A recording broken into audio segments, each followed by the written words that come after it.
गेले 17 दिवस हे युद्ध सुरू झाल्यापासून सामान्य नागरिकांच्या स्वयंपाकघरापासून ते व्यवसायाबद्दल परिणाम झालाय काय ते आता मी तुम्हाला सांगते। खरं तर गॅसच्या या झळा खवय्यांच्या जिव्हाळ्याचा तसाच श्रीमंतांपासून गरिबांपर्यंत सर्वांच्या आवडीच्या वडापावला बसलेल्या आहेत। मुंबईतला प्रसिद्ध भाऊ उपहारगृह इथला vada pav is to die for, पण त्यालाही गॅस टंचाईचा फटका बसलाय। हे उपहारगृह तर आजपासून बंद आहेच, पण भाऊ उपहारगृहाच्या मुंबईतील सगळ्या शाखा बंद ठेवण्याचा निर्णय घेण्यात आलाय।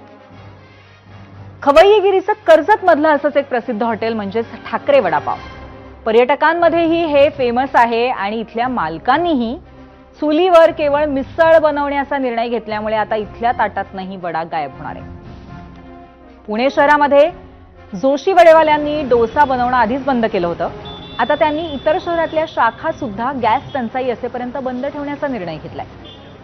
अहो इतकंच काय तर या गॅस टंचाईचं सावट प्रसिद्ध देवस्थान, यात्रा, जत्रा, उरुसात मिळणाऱ्या महाप्रसादावरती होण्याची भीती वर्तवण्यात येते।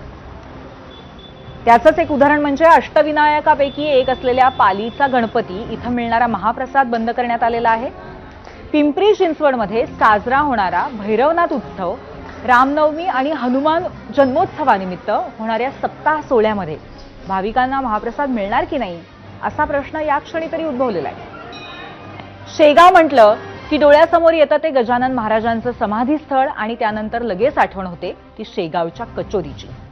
ती कचोरी मिळतेय, पण आता गॅस टंचाईमुळे ग्राहकांना अधिकचे पैसे मोजावे लागतात। अनेक ठिकाणी शिवभोजन थाळ्यांवरती, विद्यार्थ्यांच्या मेसच्या जेवणावरती, त्यांच्या मेन्यूवरती जोरदार परिणाम दिसायला लागलाय।